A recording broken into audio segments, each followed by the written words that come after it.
여러분들 아시는 분이죠.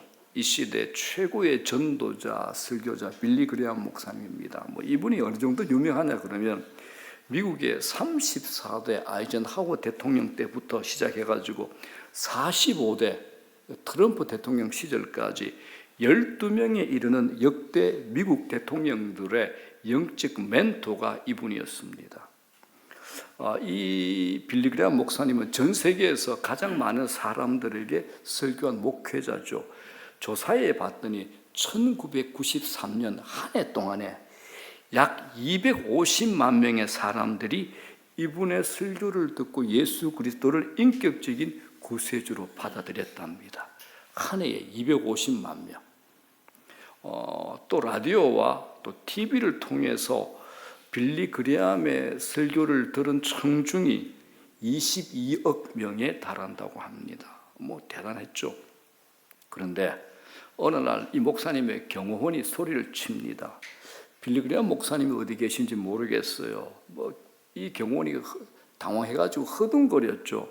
경호원이 할 일이 한 가지잖아요, 그죠? 목사님의 안전을 위해서 뒤편에서 그분을 지켜보는 거였잖아요. 그런데 경호원이 잠깐 나갔다가 들어온 사이에 목사님이 사라져버린 거야. 급한 마음으로 무대 뒤편을 살펴보고 있는데 무대 뒤쪽에서 절박한 울음소리가 들리는 겁니다.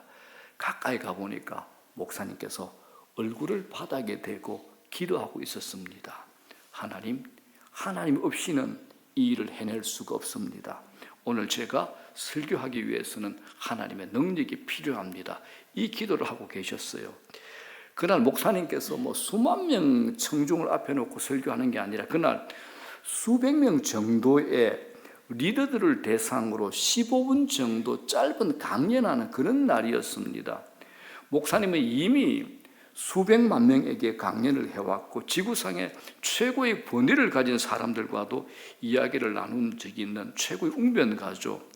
그동안의 경험, 카리스마, 능력 이것만 하더라도 15분간은 웃으면서 청중들을 잡았다 놨다 웃겼다 올렸다 얼마나 얘기를 할 수 있겠습니까?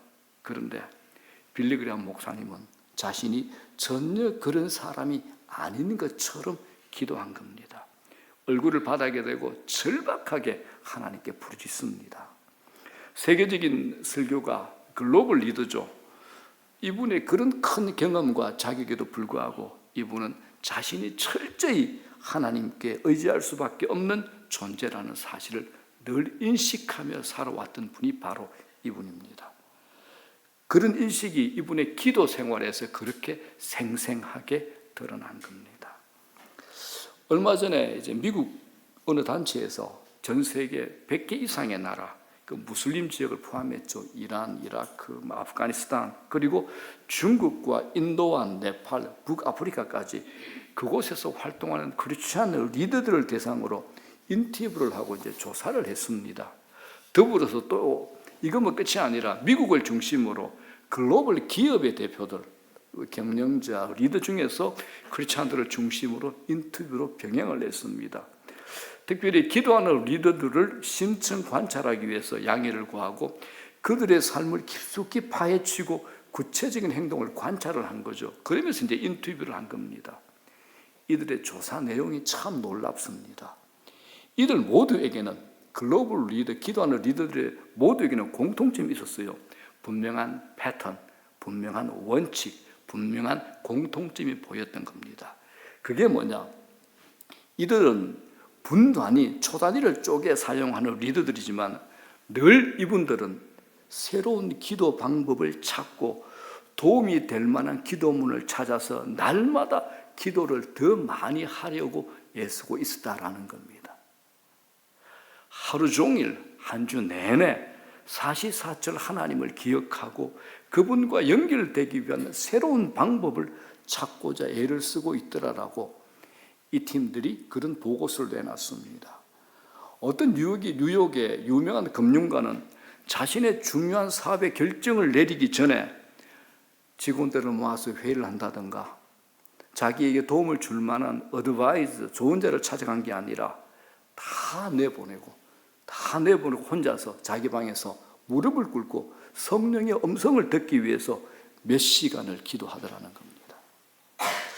이들에게 공통점이 또 있습니다. 이들은 자기가 리더이기 때문에 기도를 밑에 직원들에게 맡기지 않았습니다. 기도만은 절대로 남에게 맡기지 않는다는 원칙을 가지고 있었던 겁니다. 자, 그래서 기도하는 리더들의 인터뷰 결론이 단 한 명도 예외 없이 예수님과 함께하는 시간이 인생에서 가장 생산적인 시간이었습니다 라고 고백을 했습니다. 예수님과 함께하는 시간, 그 시간이 자기 인생의 최고의 생산적인 시간이었다고 고백을 했던 겁니다. 그 시간이 어떤 시간입니까? 기도하는 시간입니다. 이 리더들은 기도를 중심으로 리더십을 발휘한 결과 그들의 영향력이 훨씬 더 강력해졌고 저희들의 삶이 훨씬 더 풍부해졌고 그렇게 바쁜 일정 가운데서도 언제나 기쁨으로 자신 안에 있는 예수님의 임재를 다른 사람들이 자기를 보고 리더님을 보니까, 사장님을 보니까, 이사님을 보니까 예수님이 계신 것 같아요. 자기 삶 자체가 간증이 되었더라는 겁니다.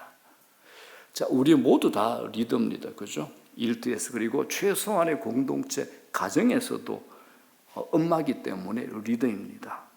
리더에게 기도는 뭘까요? 하나님께 시간을 드리는, 투자하는 그런 시간, 그 시간은 낭비하는 시간이 아니라 가장 생산적인 시간이라고 세계적인 리더들이 우리에게 조언을 주고 있습니다. 자, 그래서 오늘도 우리가 많이 듣는 기도에 대해서, 그리고 그 기도의 본질과 그리고 우리가 기도하면서 놓치거나 고민이 되는 질문으로 오늘 말씀의 은혜를 좀 더 깊게 나누고자 합니다. 자, 기도는 우리 신자에 있어서 가장 쉽고도 가장 어려운 것이 기도일 겁니다. 가장 쉽다고 얘기할 수 있는 것은 어린아이들이 기도하는 것을 볼 때 그렇습니다. 저희 교회 이제 송도에서는 지호가 자기 전에 늘 기도한답니다. 자기는 메시 같은 축구 선수가 되겠다고 하나님께 늘 그렇게 해달라고 매일 그렇게 기도하고 잔답니다. 그래서 기도는 오랜 신앙의 이력이나 신학 지식을 가져야 할 수 있는 것만은 아니죠. 누구라도 참된 믿음을 가졌다면 하나님께 어린아이처럼 나가서 기도할 수 있습니다.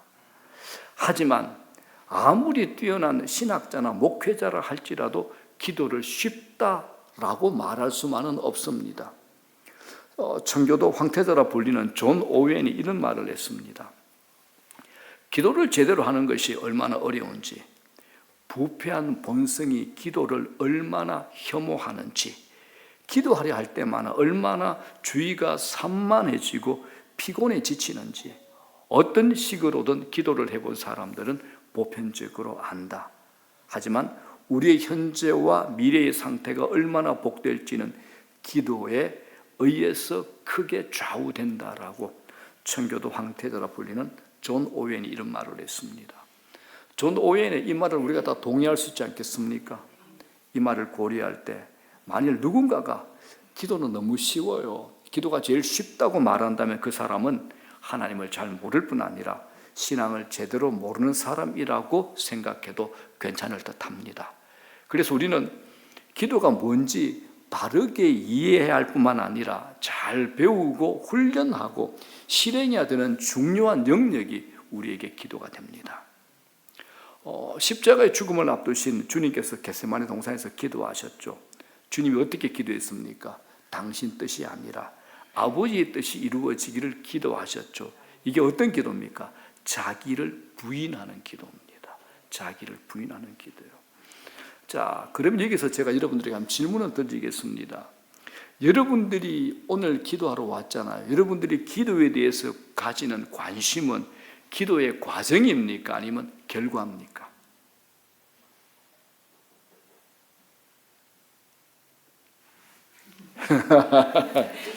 기도의 과정입니까? 아니면 결과입니까?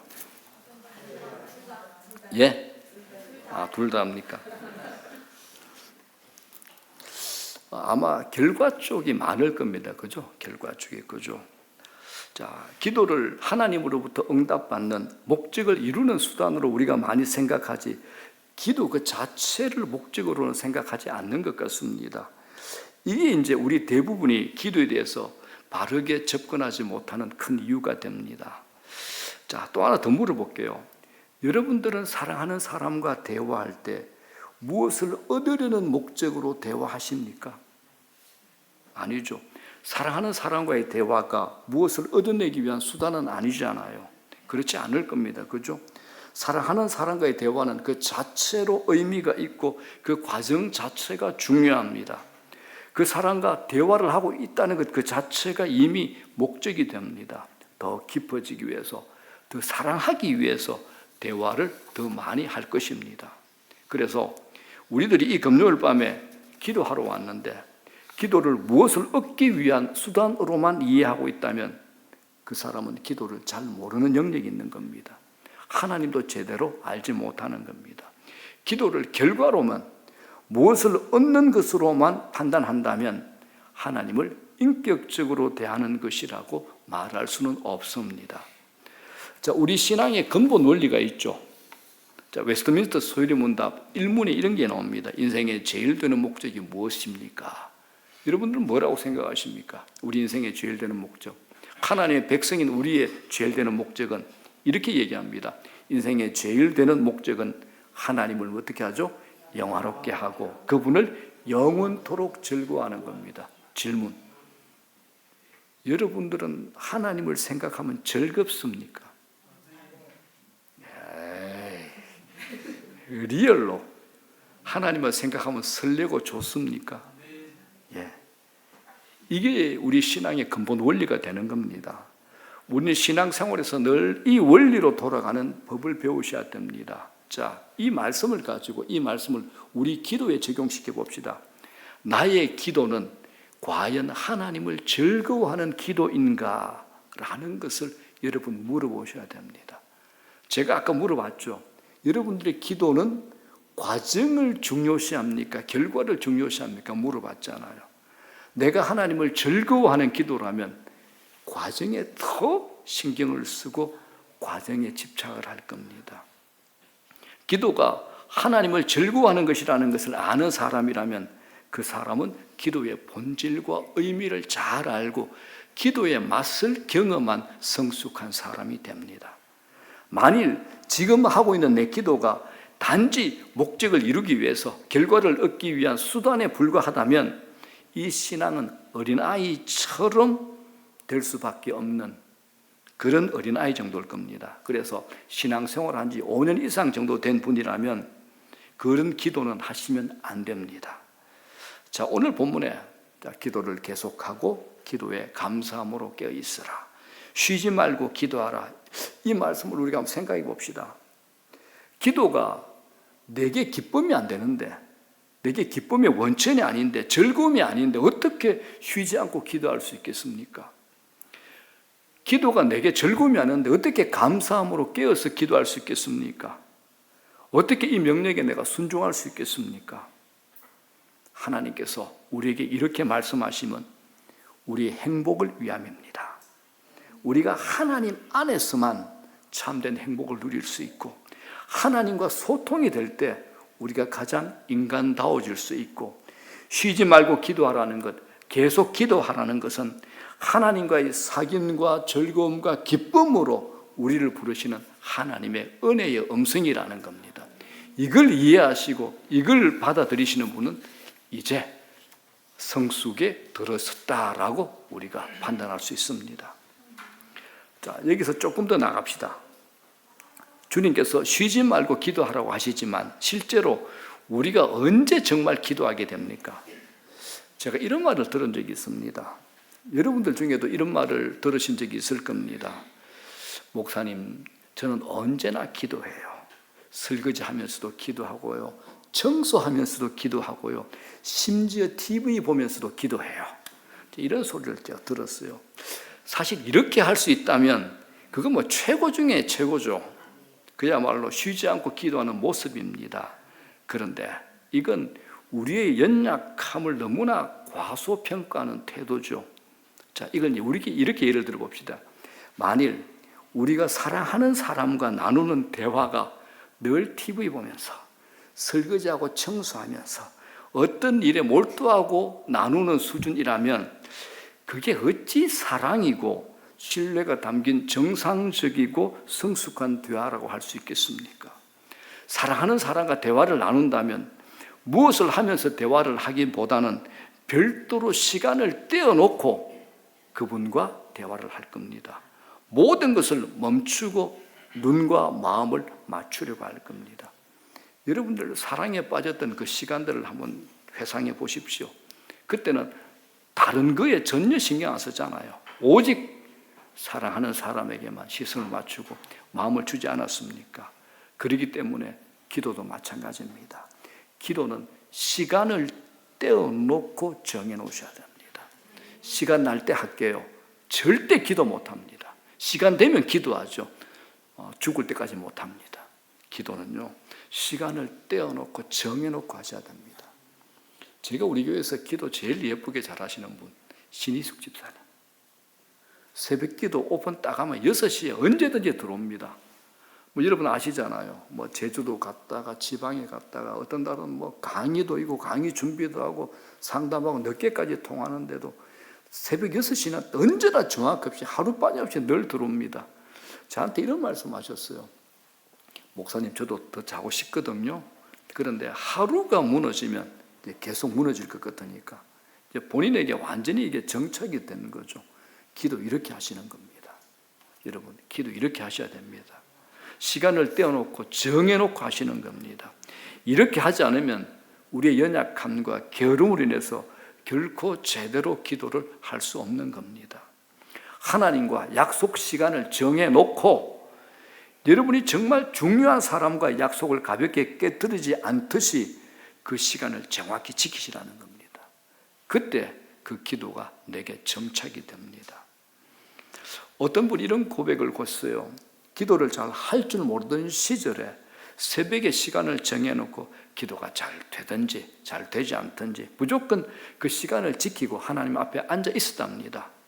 그렇게 상당한 날들을 한 달 정도 보내고 나니까 그 사람이 이제 기도에 말문이 트이고 기도가 그렇게 기쁘고 재미가 있더랍니다.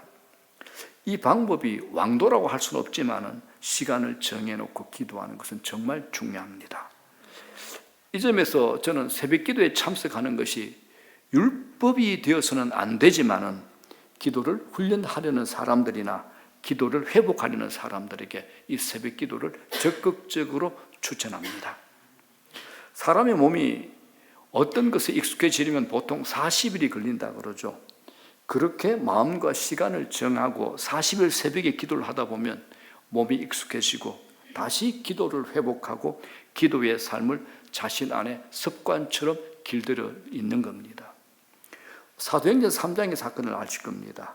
베드로와 요한이 성전 미문에 나면서부터 안전뱅이가 된 사람을 보고 고쳐준 사건을 기억하시죠. 성경이 이렇게 기록합니다. 제9시 기도 시간에 베드로와 요한이 성전에 올라갔어요. 언제요? 제9시 기도 시간에. 사도들은 베드로와 요한은 제9시 기도 시간에 성전으로 올라가다가 안전뱅이 그 사람을 만나게 된 겁니다. 사도들은 오전과 오후와 일몰 시간에 기도를 했던 유대인의 관습대로 계속 그렇게 기도해 왔던 겁니다. 제9시는 지금으로 치면 오후 3시입니다. 사도들이 그랬다면 우리가 얼마나 더 기도 시간을 정해두는 것이 필요하겠습니다. 자, 이제 좀 더 들어가겠습니다. 우리가 언제 기도합니까? 이제 제가 새벽이냐 저녁이나 단순히 시간을 묻는 질문이 아닙니다. 기도 시간을 묻는 것이 아니라 여러분 사건적 의미를 한번 생각해 보십시오. 우리가 주로 어떤 때에 하나님을 기억하고 기도하게 됩니까? 절박한 필요가 있을 때 기도하게 되죠. 아마 여러분들이 일상 중에 삶 중에 무엇이든지 척척 이루어지고 자신만만하게 살아갈 때 대부분 기도 안 하실 겁니다. 내 힘으로 되지 않을 때 비로소 기도하죠. 절박한 상황일 때 부르시죠. 기도합니다. 평소에는 기도하지 않다가도 곤고한 삶의 자리로 내려갈 때는 기도밖에 할 수 없다는 것을 깨닫게 되고 하나님 앞에 눈물 콧물 쏟으면서 우리가 기도하게 됩니다. 이건 분명히 은혜입니다. 은혜입니다, 여러분. 왜냐하면 사람이 곤고하다고 해서 다 기도하는 것은 아니기 때문입니다. 성경이 증명합니다. 역대하 28장 22절에 보면 이런 말씀이 있습니다. 병이 들어 곤고해졌을 때 더 하나님을 대적한 유다의 아하스 같은 나쁜 악한 왕이 있다는 겁니다. 그래서 성경이 이렇게 얘기하죠. 이 아하스 왕이 곤고할 때에 더욱 여호와께 범죄하여. 우리는 곤고할 때 어떻게 합니까? 더욱 하나님께 기도하여. 이게 정답이잖아요. 그렇기 때문에 고난은 하나님께서 사랑하는 사람, 사랑하는 자녀들을 오라고 부르는 사인입니다. 사인입니다. 자, 그래서 C.S. 루이스가 이런 말을 했죠. 고통은 뭐죠? 하나님의 메가폰입니다. 우리를 부르는 하나님의 소리입니다. 그래서 여러분, 고통을 통해서 하나님께로 나왔다면 그 상황이 안정되었을 때는 하나님과의 더 깊은 사귐 안으로 들어가셔야 됩니다. 그런데 보통 사람들이 문제가 해결되고 절박한 상황이 풀어지고 편안해지면 기도를 어떻게 합니까? 거쳐버리죠. 기도를 대부분 멈춥니다. 우리가 고통과 공고함 속에서 하나님께 나와 기도를 하게 되었을 때 그 기도는 주님, 나를 살려주십시오. 나를 이 공경에서 건져주십시오. 이 문제를 좀 해결해 주십시오라는 내용이 될 겁니다. 그러나 정작 그 문제가 해결되고 나면 우리의 기도는 중단되는 경우가 비일비재합니다. 여기서 진짜 기도를 해야 될 때인데 여기서 기도가 거쳐지는 겁니다. 이게 이제 우리가 가지고 있는 문제죠. 이게 뭐냐면 우리가 필요로 하는 그것에서 우리 자신의 존재로 가지 않는 그 기도 생활이 문제입니다. 필요까지는 가요. 근데 거기서 우리 존재로까지 가야 된다는 겁니다. 주님, 제가 이것을 필요로 합니다. 이것을 제게 허락해 주십시오라는 요 기도 안에는 자기 부인이 없습니다. 자기 부인이 없습니다. 그러나 필요에서부터 자신의 존재를 바라보는 자리까지 가게 되면 거기서는 자기 부인이 요구가 되죠. 자, 쉽게 말해볼게요. 내가 어떤 필요 때문에 절박하게 하나님께 엎드려 기도하고 있는데 어느 순간 하나님께서 지금 내게 바라는 것은 내가 지금 그걸 달라고 하나님께 매달리는 수준이 아니라 그 필요 때문에 나를 하나님께서 하나님 앞으로 나오게 하셨고 하나님 앞에 나온 나 자신을 바라보게 하시는구나 라는 깨달음, 이곳까지 가야 된다는 겁니다. 이곳까지입니다, 여러분들. 이것이 하나님께서 하나님 앞으로 때때로 나오도록 우리에게 절박한 상황을 주시는 이유가 됩니다. 이곳까지 나오셔야 됩니다. 이 과정을 통해서 우리도 주님처럼 비로소 주님의 뜻이 이루어지기를 원합니다라고 기도하게 됩니다. 이런 기도에는 치열한 싸움이 있죠. 자기 부인이 이 안에 들어가 있는 겁니다. 우리가 어떤 이유로든 하나님께 기도하기를 시작했다면 바로 이 자리까지 이르러야 되고 그 시름을 피하지 않으셔야 됩니다. 그저 기도했다고 문제 해결됐다고 해가지고 구하던 것을 얻었다고 해가지고 기도를 그치지 말라는 겁니다. 이제 기도가 시작이라는 겁니다.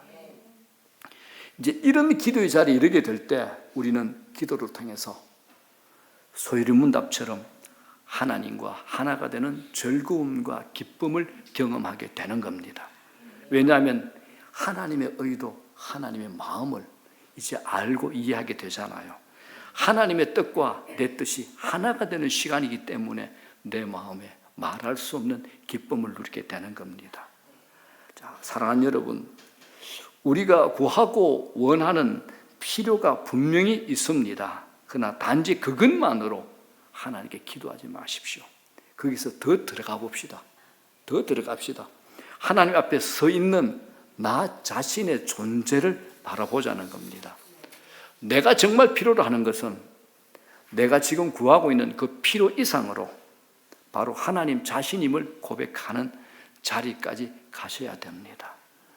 하나님께서 우리에게 원하시는 것은 단순히 내가 원하는, 내가 구하는 그 필요를 채워주시는 것이 아니라 나 자신의 존재, 하나님께서 나를 원하시는구나 라는 것을 여러분들 이곳까지 보셔야 됩니다. 하나님께서 이런 방식으로 우리를 다루어 가십니다. 우리를 길러 가신다는 겁니다. 여러분, 이 자리까지 가셔야지 찬송가 저 장미꽃 위에 있을 있죠. 후렴이 뭐가 나옵니까? 우리 서로 받은 그 기쁨은 알 사람이 없도다. 이 자리까지 가셔야 됩니다. 자, 여러분 이제 이해가 좀 되십니까? 좀 질문해야죠. 내 자리는 어디에 있는가라는 겁니다. 필요를 간절히 구하는 자리에만 있는가? 그거 필요합니다. 귀합니다. 그러나 이제 우리가 더 나아가자는 겁니다. 이 기도의 실험, 이 기도의 과정을 피하지 말자는 겁니다. 오늘 본문에서 사도 바울이 뭐라 그럽니까? 쉬지 말고 기도해. 계속 기도해라고 우리에게 권하지 않습니까? 절박한 필요가 있을 때 너희들 도울 분이 계시다. 절박할 때 기도하라. 이 말만이 아닙니다. 쉬지 말고 기도하라. 이 말은 우리가 어떤 필요를 가지고 있든지 그렇지 않든지 기도하라는 겁니다. 어떻게 우리가 주의 이 말씀에 순종할 수 있겠습니까? 쉬지 않고 기도하기 위해서는 기도가 의무 이상이 되어야 됩니다.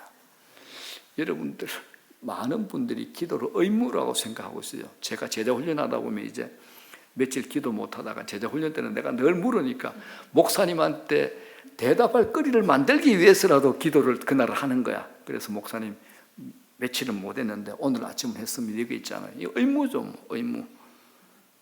여러분들, 기도는 그리스도인에게 의무인 동시에 은혜입니다.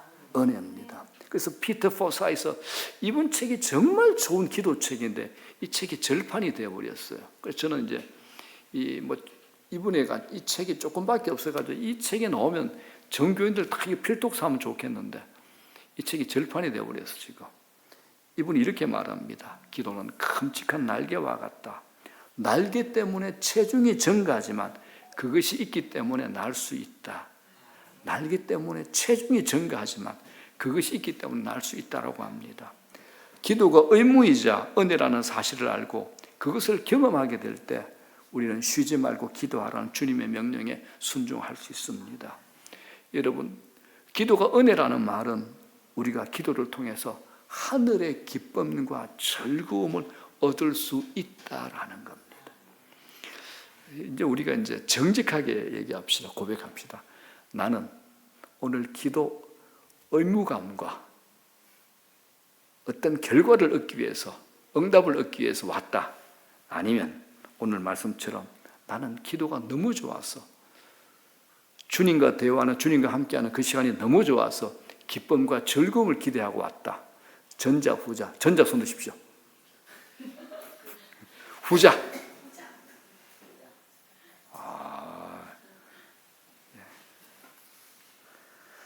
자, 여러분, 기도가 은혜라는 말 참 한번 다 같이 읽읍시다. 시작. 기도가 은혜라는 말은 우리가 기도를 통해 하늘의 기쁨과 즐거움을 얻는다는 말입니다. 기도 속에서 우리는 하나님을 즐거워하고 기뻐할 수 있습니다. 하나님과 함께 있는 그 시간이 내게는 가장 즐겁다고 고백하게 됩니다. 이곳까지 가셔야 됩니다. 이곳까지. 그럼 여러분들이 길을 걸으면서도 주님과 동행할 수 있습니다. 길을 걸으면서도 여러분 주님께 기도할 수 있습니다. 우리가 전장에 있을 때 언제 무릎 꿇고 기도하겠습니까? 총 들고 돌격 앞으로 언제 기도할 겁니까? 그때도 기도할 수 있는 것은 바로 하나님과 동행의 기쁨이 있기 때문에 가능합니다. 이런 찬양이 있잖아요. 주님을 묵상함이 즐겁도다. 내 영혼 주 안에서 참 기쁘리. 아멘. 자, 그런데 여러분, 이건 절대 저절로 되지 않습니다. 부단히 하나님께 나아가는 실험의 과정이 필요한 겁니다. 이 실험을 통해서 우리는 하나님의 사람으로 빚어져 가기에 주님은 우리에게 이 실험을 허락하십니다. 이 기도의 실험을 피하지 마십시오. 이렇게 함으로써 우리는 의무에서 기쁨과 즐거움으로 나아가게 되고 그 은혜를 맛보게 되는 겁니다. 세상이 주는 어떤 기쁨과 비교할 수 없는 이 은혜의 자리로 다 함께 나갈 수 있는 우리 모두가 되기를 주의 이름으로 축원합니다. 자, 마지막입니다. 말씀 정리합니다. 쉬지 말고 기도하라는 이 말씀에 순종하려면 육신적인 기도 수준을 넘어서셔야 됩니다. 육신적인 기도가 뭐냐 알잖아요. 내가 필요로 하는 어떤 것들을 간구하여 얻어내는 수준의 기도를 육신적 기도라 그러죠. 우리가 이제까지 이런 자리에 머물러 있지 않았습니까? 어린 자녀들이 이거 주세요, 저거 주세요 할 때 그걸 보는 부모의 마음은 이쁘고 즐겁지만 그 아이가 자라서 청년이 됐는데 그런 관계로만 자식들을 만나기를 기대할 부모는 없습니다. 마치 자식이 다 커가지고 친구처럼 마음에 있는 생각들을 나눌 수 있게 되는 날들을 부모들은 꿈꾸죠. 또 의당 그러해야 됩니다. 이걸 우리가 하나님과의 관계에서 보게 되면 육신적인 기도에서 영적인 기도로 나아가는 것이라고 말할 수 있습니다. 필요보다 하나님 그분 그 자체가 좋아서 하나님과 더불어 함께 있는 것이 좋아서 하나님께 나와 하나님과 함께 시간을 보내는 것, 이게 영적인 기도가 되는 겁니다. 저는 이런 성숙한 마음을 가진 사람들이 셀 수 없는 무리가 되어서 우리 금요 기도회에 하나님의 임재, 하나님의 충만, 하나님의 음성을 들으며 하나님과 얘기를 나누기도 하고 누군가는 하나님과 사랑을 속삭이기도 하고 우리 마음 안에서 생수의 강이, 그리고 이 교회당 안에 생수의 강이 우리의 허리와 가슴을 지나서 우리의 전신, 우리의 전 인격을 담그는 은혜의 기도 시간이 되기를 간절히 소망하고 또 기대하고 축복합니다. 이런 복된 은혜의 기도의 경험들이 우리 신앙생활에서 점점 더 많아지기를 소원합니다. 우리 신앙생활은 참되고 아름다우신 주님의 형상으로 빚어져 가게 되는 겁니다. 이런 복된 은혜가 여러분에게 풍성하게 되시기를 주의 이름으로 축복합니다.